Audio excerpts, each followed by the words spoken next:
जय श्री कृष्णा। राधे राधे मित्रों। तो आज की इस कथा के माध्यम से हम आपको बताने वाले हैं कि ज्यादा पूजा पाठ करने वाले व्यक्ति अक्सर इतना दुखी और परेशान क्यों रहते हैं। तो मित्रों, इस कथा को बहुत ध्यानपूर्वक और शांतिपूर्ण सुनिएगा, क्योंकि यह कथा अत्यंत ही रोचक और ज्ञानवर्धक है। मित्रों, बहुत बार हम देखते हैं कि जो भगवान को ना मानने वाले और ना ही संतों का संग करने वाले और ना ही अच्छे कर्म करने वाले लोग बहुत सुखी होते हैं। उन्हें वो सब मिलता है जो वो चाहते हैं और वे बहुत ही अपने जीवन में प्रसन्न रहने वाले व्यक्ति होते हैं। वहीं दूसरी ओर जो भगवान की अत्यधिक पूजा पाठ करने वाले और भगवान को मानने वाले हमेशा दुखी रहते हैं। ऐसा देख कभी कभी तो ये लगता है हम भी पूजा पाठ ना करें, भगवान का कीर्तन भजन क्यों करें। वैसे भी हमारे पूजा पाठ करने से भगवान कौन सा कष्ट दूर करते हैं। कभी कभी तो हमें ये भी लगता है कि भगवान का न्याय ही गलत है, पर ऐसा नहीं है। भगवान सबकी सुनता है और सबके कष्ट दूर करते हैं। तुम सिर्फ अपने वर्तमान की देखते हो और भगवान तुम्हारे भूत और भविष्य दोनों की देखता है और तुम्हें उसी के हिसाब से फल मिलता है। भगवान हमेशा न्याय करते हैं। जिस प्रकार से आपके कर्म होंगे उसी हिसाब से आपको न्याय मिलेगा। भगवान कभी अन्याय नहीं करते हैं, वह सबकी सुनते हैं, क्योंकि आप जो बीज बोओगे आपको उसी का फल मिलेगा। अच्छे कर्म करोगे तो फल भी अच्छा मिलेगा, बुरे कर्म करोगे तो उसका परिणाम भी बुरा होगा। तो आइए हम इस कहानी के माध्यम से जानते हैं कि ज्यादा पूजा पाठ करने वाले दुखी क्यों रहते हैं। तो मित्रों, यह कहानी है मध्य देश के दो भाइयों की। तो मध्य देश में दो भाई रामू और श्यामू रहते थे। रामू भगवान की पूजा अर्चना और भक्ति में लीन रहता था और संतों के साथ सत्संग में जाता और हमेशा भगवान की भक्ति करता, भूखे व्यक्तियों को भोजन कराता और हमेशा अच्छे कर्म करता। फिर भी वह हमेशा दुखी रहता था, हमेशा उसके कर्म के विपरीत फल मिलता। वहीं दूसरी ओर श्यामू, जो कि हमेशा बुरे कर्म करता, ना ही पूजा पाठ करता, ना ही भगवान को याद करता, और वह कभी संतों के संग सत्संग भी नहीं करता, ना ही सत्संग में कभी जाता था। उसके अंदर सारे बुरे कर्मों के गुण विद्यमान थे, फिर भी वह सुखी था। उसके पास धन की कमी न थी, वह हर तरफ से सुखी था। वह सारे नशे करता था, शराब, गांजा, चरस, भांग, अफीम, सारे नशा करता था और वेश्याओं के साथ रमण करता था। सारी बुरी आदतें उसके अंदर विद्यमान थीं। एक बार वह मदिरा पान कर वापस घर की ओर आ रहा था, तभी रास्ते में उसे एक पोटली, जो कि सोने चांदी हीरे मोती से भरी एक पोटली मिली। वह उस पोटली को देखकर बहुत प्रसन्न हुआ और कहता है कि मेरा जीवन सफल हो गया। और बहुत सारे लोग इकट्ठे हो गए। जोर जोर से चिल्लाने लगा कि मुझे देखो, इतना सारा धन मिला है, आज से मेरा जीवन सफल हो गया। अब इस धन से मेरी सभी आवश्यकताएं पूरी हो जाएंगी। और वह पोटली लेकर घर चला गया। और दूसरी ओर श्यामू, जो कि सत्संग से आ रहा था, रास्ते में उसे कांटा चुभ गया और बहुत सारा खून बह गया। तभी अचानक से श्यामू रास्ते से गुजर रहा था, तो रास्ते में श्यामू ने रामू से कहा, क्यों भाई, तुम तो बहुत पूजा पाठ भगवान का भजन करते हो ना, तो फिर इतना दुखी क्यों रहते हो? तुम्हारे भगवान क्यों मदद नहीं करते? तुम्हारी इतना दुखी हमेशा क्यों रहते हो भाई? देखो, आज तुम भगवान के सत्संग से आए हो तो तुम्हारे पैर में यह कांटा चुभ गया और यह दुख प्राप्त हुआ। ऐसा कहकर वह तेज तेज से हंसने लगता है और कहता है, मुझे देखो, मैं तो शराब पीकर घर की ओर जा रहा था। मुझे देखो, हीरे मोती से भरा हुआ पोटली मिला। श्यामू की यह बातें सुनकर वह बहुत दुखी होता है और एक साधु संत के पास जाता है और उनके चरणों में गिरकर कहता है, हे साधु, ऐसा क्यों होता है मेरे साथ? हर बार मुझे ही दुख इतना क्यों मिलता है? मैं तो इतना पूजा पाठ और सत्संग करता हूं, भगवान का भजन कीर्तन करता हूं, और आज जब मैं सत्संग से आ रहा था तो मेरे पैरों में कांटा चुभ गया। और श्यामू, जो कि मदिरा पान कर घर जा रहा था, तो उसे हीरे मोती से भरी पोटली प्राप्त हुई और मुझे ये दुख प्राप्त हुआ है। तो साधु कहते हैं, भगवान जो भी करते हैं अच्छे के लिए करते हैं। जिसकी जितनी योग्यता होती है उसको उसके अनुसार उसका फल मिलता है। अब मैं तुम्हारे प्रश्नों का उत्तर देता हूं। तुम जानना चाहते हो भगवान ने तुम्हारे पैर में कंटक क्यों चुभाई और तुम्हारे भाई को हीरे मोती से भरी पोतली क्यों मिली? तो सुनो, तुमने पिछले जन्म में बहुत से पाप किए थे, इसलिए तुम्हारी आज मौत होने वाली थी। लेकिन तुम आज बच गए क्योंकि तुम आज मंदिर गए थे। तुमने भगवान की पूजा की थी। यही एक कारण है कि तुम्हारी मौत ना होकर केवल एक कांट चुभी। अब तुम्हारे भाई की बात करते हैं। पूर्व जन्म में वह संत महापुरुष था, इसलिए आज उसकी किस्मत बदलने वाली थी। वह आज करोड़ों की संपत्ति का मालिक बनने वाला था, परंतु इस जन्म में उसने कोई भी अच्छा काम नहीं किया था, इसलिए उसे थोड़े ही धन मिले, जबकि आज वह अरबों का मालिक बनने वाला था। इसलिए भगवान को दोष देना छोड़ दो, अपने वर्तमान समय का सदुपयोग करो, आपका भविष्य अपने आप ही सुधर जाएगा। गुरुजी की बातें सुनकर उसकी आंखें खुल गईं और वह फिर से अपने पूजा पाठ में लग गया। तो मित्रों, हमें किसी के ऊपर दोष नहीं देना चाहिए कि मुझे इस चीज की प्राप्ति नहीं हुई, मुझे भगवान गरीब क्यों बनाया, या फिर हमें किसी वस्तु की चाह रखते हैं वो नहीं मिली। तो इन सब का हमें भगवान को दोष नहीं देना चाहिए। हम मनुष्य केवल वर्तमान की देखते और सोचते हैं, पर भगवान हमारी भूत और भविष्य दोनों की देखता है। भगवान हमारे साथ सदैव रहते हैं। जीवन में कभी मौका मिले तो सारथी बनना स्वार्थी नहीं, क्योंकि परमात्मा के सिवा कोई भी सच्चा प्रेम नहीं कर सकता, क्योंकि बाकी सारे रिश्ते लेन देन के हैं। अगर ईश्वर ने वो ले लिया जिसकी खोने की आप कल्पना भी नहीं कर सकते, तो वो अवश्य ही कुछ ऐसा देंगे कि जिसकी बारे में आप सोच भी नहीं सकते। समय के साथ यह एहसास हो जाता है कि केवल परमात्मा का प्यार अंत तक साथ देता है, चाहे हम उसे प्यार करें या नहीं। एक ईश्वर ही हैं जो हमेशा हमारे साथ रहते हैं। आपके नियति आपके कर्मों से तय की जाती है, न कि जाति और जन्म से। रावण ब्राह्मण होकर राक्षस बन गया और सबरी दलित होकर भी देवी बन गई। जब समस्या अपनों से हो तो समाधान खोजना चाहिए, न्याय नहीं, क्योंकि न्याय में एक व्यक्ति खुश होता है और दूसरा नाराज, जबकि समाधान में दोनों खुश होते हैं।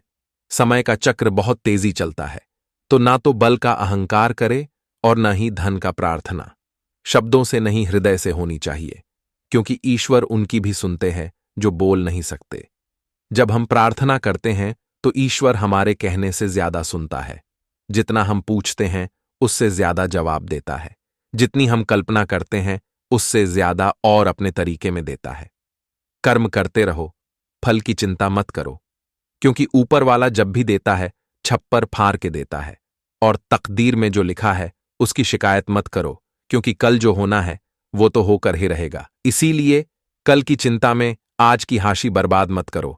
जहां आपकी कुद्र नहीं होती वहां मत जाओ, और जो सुनना ही नहीं चाहता उसे समझाने की कोशिश मत करो। अच्छे इंसान की एक कमजोरी होती है, वह सबको अच्छा समझ लेते हैं।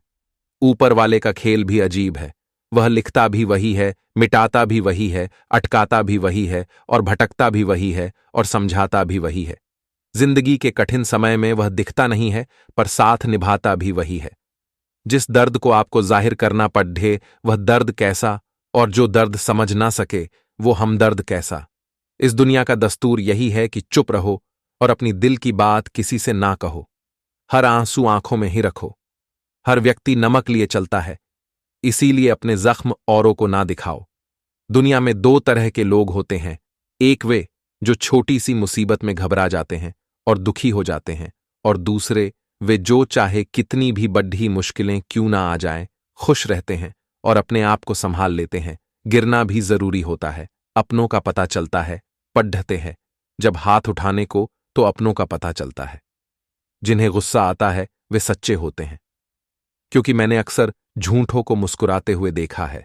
जरूरत पड़ने पर बहाना और बुरे वक्त में ताना, कोई कितना भी खास क्यों ना हो, मार ही देते हैं।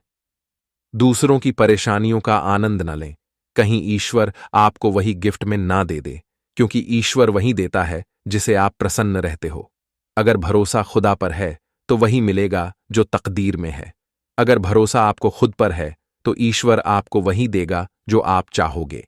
इस धरती पर ऐसा कोई व्यक्ति नहीं है जिस पर कोई दुख ना आया हो, चाहे वह अमीर हो या गरीब। यहां तक कि भगवान श्री राम और भगवान श्री कृष्ण को भी अनगिनत दुखों और कठिनाइयों का सामना करना पड़ा।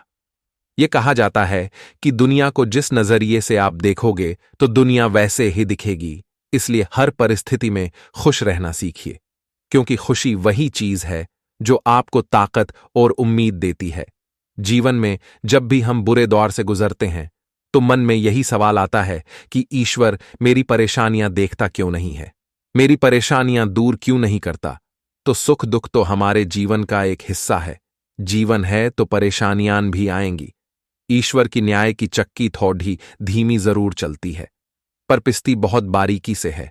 यह प्रेरणादायक कथन न कि आपके जीवन के विभिन्न पहलुओं को छूते हैं, बल्कि आपको नई दिशा और नई ऊर्जा का संचार भी कराते हैं।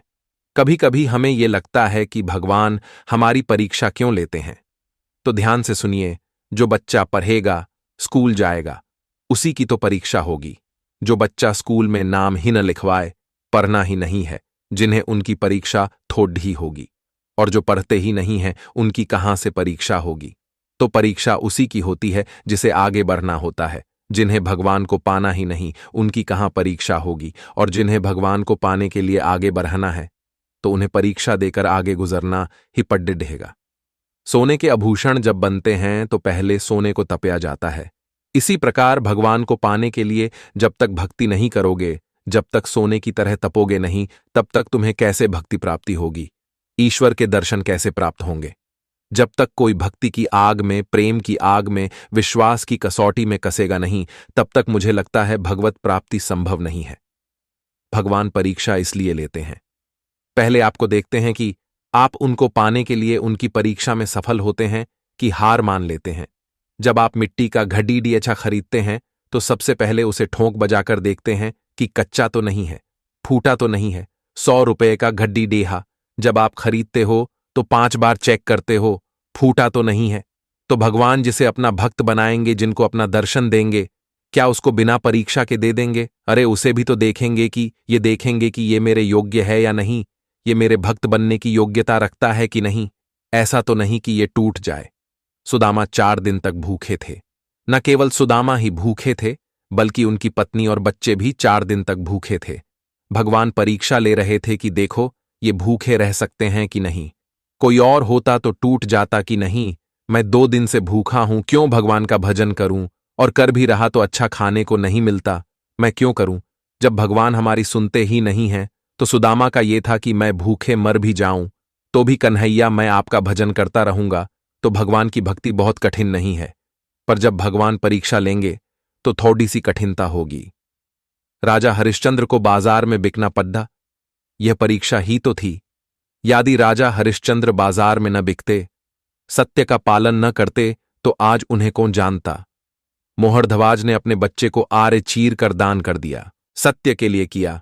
यह परीक्षा ही तो थी। भगवान की परीक्षा में खरा उतरना पड़ेगा, तब भगवान तुम्हें स्वीकार करेंगे। सहज में पैसे हो या फिर भगवान नहीं प्राप्त होते। बिना मेहनत के तो 100 रुपये भी नहीं मिलते, तो बिना भक्ति के भगवान भला कैसे मिल जाएंगे। तो अगर जीवन में कोई विपत्ति आए या दुख आए तो समझ लेना भगवान आपकी परीक्षा ले रहा है। भगवान अपनी कसौटी में कसकर देख रहे हैं कि भक्त कच्चा है या पक्का। और मुझे विश्वास है कि आप खरे उतरेंगे, आप टूट मत जाइएगा, विश्वास रखिएगा, वह आएंगे जरूर। द्रौपदी ने विश्वास रखा, कृष्ण उन्हें भी तो बचाने आए। तो थोड़ी बात हो जाने पर आप जो दुखी हो जाते हैं, सब्र नहीं रखते, भगवान सबकी सुनता है, वह तुम्हारी भी सुनेगा। मत होना बांवरे उदास, सांवरा जरूर आएगा। मन में रखना विश्वास की सांवरा जरूर आएगा। तो जो परीक्षा में सम्मिलित है, जो भक्ति के स्कूल में बैठे हैं, उन्हीं की परीक्षाएं हो रही हैं। जो भक्ति के स्कूल में पहुंचे ही नहीं, वो परीक्षाओं से बचे हैं। आपका कर्म जैसा होगा, आपका फल भी वैसा मिलेगा। आप स्त्रियां क्यों बनी या आप पुरुष क्यों बने, तो इस संसार में कोई स्त्री है, कोई पुरुष है, कोई दुखी है, कोई सुखी है, कोई रोता है तो कोई हंसता है। क्यों? क्योंकि अपने अपने कर्मों के अनुसार इस संसार में सुख दुख, हंसना रोना मिलता है। यह कलयुग है, इसलिए आप जो भी कर्म करेंगे, अच्छा या बुरा, वो आपको मिलेगा। हम हमेशा यही सोचते हैं कि दुख आता है, तो सबसे पहले आप लोग ये समझिए कि सुख होता क्या है। क्योंकि आप जिस दिन सुख का असली मतलब समझ जाएंगे, उस दिन से आपको दुख का अनुभव होना ही बंद हो जाएगा। सीधे शब्दों में सुख का मतलब होता है आत्मसंतुष्टि। यदि आप चाहते कि जीवन में आपको सुख की प्राप्ति महसूस हो, तो आपको सबसे पहले अपने जीवन के आचरण में बदलाव लाना होगा। आप अपने जीवन के आचरण में किस तरह बदलाव ला सकते हैं, आपको क्या क्या बदलाव जीवन में लाने होंगे, जिसके बाद आपको कभी भी ऐसा महसूस नहीं होगा कि आपके जीवन में दुख ही दुख हमेशा आते हैं। अपने जीवन में हमेशा सुख की प्राप्ति हमेशा महसूस करने के लिए हमेशा सत्य के मार्ग पर चलना होगा। हो सकता है आपको सत्य के मार्ग पर चलने पर कई बार बहुत कठिनाइयों का सामना करना पड़े, क्योंकि जो लोग सत्य की मार्ग पर चलते हैं उन्हें शुरुआत में कांटे ही कांटे मिलते हैं, लेकिन आगे जाकर उनका जीवन फूलों से और सुगंध से भर जाता है। इसका सबसे बड़ा कारण यह है कि झूठ के मार्ग पर चलने वाला व्यक्ति कभी भी खुशियों को हासिल नहीं कर सकता। आप अपने जीवन में सुख प्राप्त करने के लिए एक झूठ बोलेंगे, उसे छुपाने के लिए दूसरा झूठ बोलेंगे, अब उसे छुपाने के लिए तीसरा झूठ बोलेंगे। फिर आखिर में जाकर ऐसा एहसास होगा कि आपके जीवन में दुख ही दुख आ रहे हैं। यदि आप शुरू से ही सत्य के मार्ग पर चलते हैं, भले ही आपको कठिनाइयों का सामना करना पड़े, लेकिन आगे जाकर आपको एहसास होगा कि आपको शुरू में जो कठिनाइयां हुईं, लेकिन बाद में आपके जीवन में आपको सुख ही सुख की प्राप्ति होगी। यही कारण है कि सत्य के मार्ग पर चलकर मिलने वाले सुख का आनंद सबसे ज्यादा उत्तम और सबसे सर्वश्रेष्ठ होता है। आप ये जान लीजिए कि सत्य का आवरण मनुष्य के व्यक्तित्व को सुशोभित करता है। तो यदि आप चाहते हैं कि आपके जीवन में आपको हमेशा ही सुख का आनंद महसूस हो, तो आप हमेशा सत्य के मार्ग पर चलने की कोशिश करें। और आपके अंदर दुख का कारण यह भी हो सकता है कि आपके अंदर त्याग की भावना ना होना। हमेशा मनुष्य के लिए सुख के रास्ते में आने वाली सबसे बड़ी बाधा उसके अंदर त्याग की भावना ना होना होता है। जिस व्यक्ति के अंदर त्याग की भावना नहीं होती, वह परम सुख की प्राप्ति कभी भी नहीं कर सकता। हमें जीवन में जो कुछ भी मिलता है, हम जो भी कमाते हैं, जो भी हमें प्यार करते हैं, हमारे परिवार के सदस्य हैं, हमें ऐसा लगता है कि वो हमारा अपना है, लेकिन हमारी यह गलत फहमी है। आप यह मानकर चलिए हमेशा कि आपको जीवन में जो कुछ भी मिला है वह परमात्मा की देन है। आप इस दुनिया में खाली हाथ आए थे और खाली हाथ जाएंगे, ऐसा कुछ भी नहीं है। इस दुनिया में जो आपने कमाया हो, पाया हो या फिर आपने हासिल किया हो, उसका एक कतरा भी अपने साथ नहीं ले जा सकते। जिस दिन ऐसी भावना आप अपने जीवन में उतार लें, तब आपके अंदर जो त्याग करने की भावना है वो उत्पन्न हो जाएगी। उसके बाद कभी भी कोई आपको छोड़ के जाएगा या कोई आपकी पसंद की वस्तु नहीं मिलेगी, तो आपको ऐसा नहीं लगेगा कि वह व्यक्ति जो हमें छोड़ कर चला गया है। उसके बाद आपके जीवन में किसी प्रकार के दुख आए, जो व्यक्ति अपना हमारे इस संसार से छोड़ कर चला जाता है, उसके जाने के बाद जितने हमारे फर्ज हैं वो तो हमें पूरे करने होते हैं, लेकिन हमेशा हमें उसके जाने के बाद दुख को पकड़ ढांच कर नहीं बैठ जाना चाहिए। यदि हम इन बातों को समझ लेते हैं कि जो व्यक्ति चला गया है उसका हमारे साथ का इतना ही लेख लिखा था, हमें अब उसे त्याग कर देना चाहिए, तो आप देखेंगे कि आपके जीवन में जो आने वाले समय है वह आपको सुख की प्राप्ति कराएगी। तो आज से ही अपने जीवन में त्याग करने की भावना को उत्पन्न करने की कोशिश कीजिए, तब आपको सुख की अनुभूति प्राप्ति हो सकती है। आपके दुखी होने का कारण यह भी हो सकता है कि आप एक अनुशासित व्यक्ति न हो, क्योंकि एक अनुशासित व्यक्ति किसी भी काम को कर पाने में हमेशा सक्षम होता है। अनुशासन उसे धैर्यवान बनाता है। जब आप अपने जीवन में अनुशासन को उतार लेंगे, हमेशा अनुशासन के साथ जीने लगेंगे, तो आप देखेंगे कि आप अपने जीवन शैली को अनुशासन संतुलन प्रदान करने लगेगा। क्योंकि जो व्यक्ति अपने जीवन में अनुशासित नहीं होता, उसे हमेशा ही अपने जीवन में कठिनाइयों का सामना करना पड़ता है। जिन कठिनाइयों के कारण हर कदम और उसे ऐसा महसूस होता है उसके जीवन में दुख ही दुख भरे हुए हैं। आपके दुख कारण यह भी हो सकता है कि आप आध्यात्म से दूर हों, क्योंकि ये बात आप जान लीजिए कि आध्यात्म मनुष्य के जीवन को शांति प्रदान करने का एक बेहतर और बेहतरीन जरिया माना जाता है। अध्यात्म ही ईश्वर से जोड़ने में मदद करता है, क्योंकि एक बार जो मनुष्य अध्यात्म से जुड़ जाता है, किसी भी तरीके की कोई भी चीज को खोने की या किसी के चले जाने का कोई दुख महसूस नहीं होता। उसे हर चीज में आनंद की अनुभूति होती है।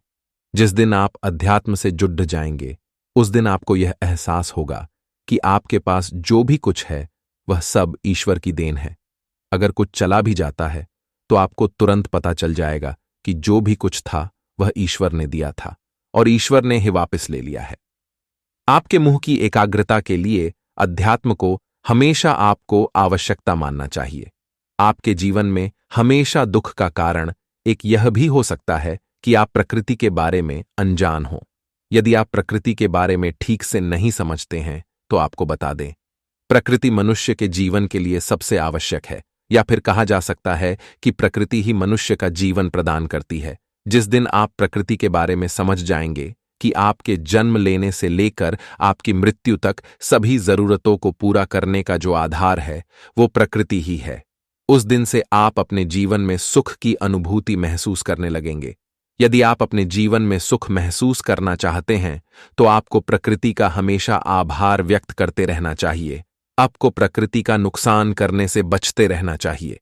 जिस दिन आप प्रकृति के बारे में अच्छे से समझ जाएंगे, उसका जितना ज्यादा ध्यान रखेंगे, उस दिन आप दिखेंगे कि आपके जीवन में जितने भी दुख आएंगे, आप प्रकृति के साथ जुट ढाकर उन्हें अपना परिवार मानकर साथ में चलेंगे तो आपको सुख का एहसास होने लगेगा।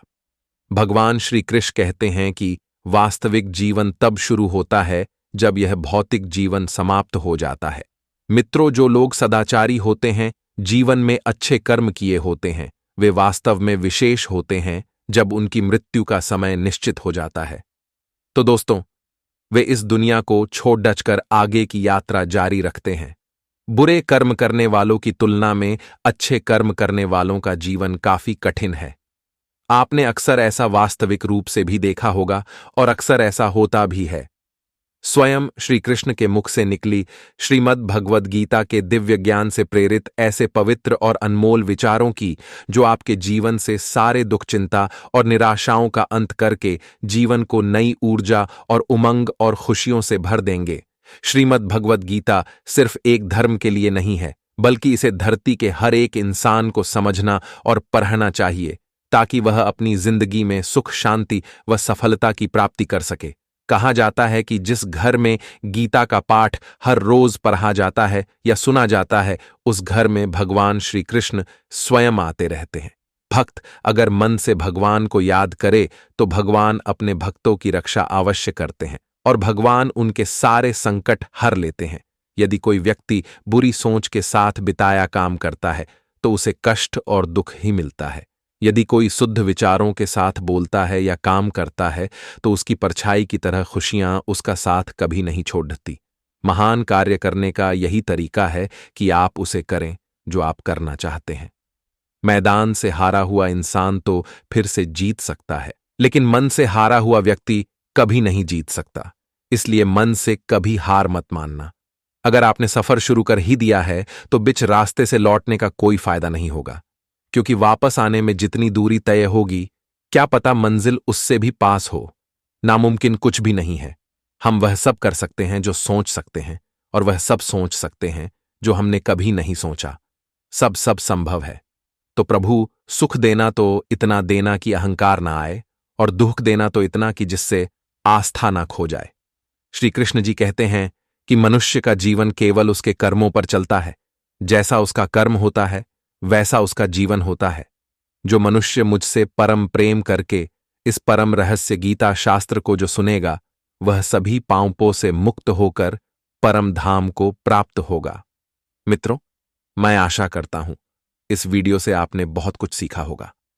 तो वीडियो अच्छी लगी हो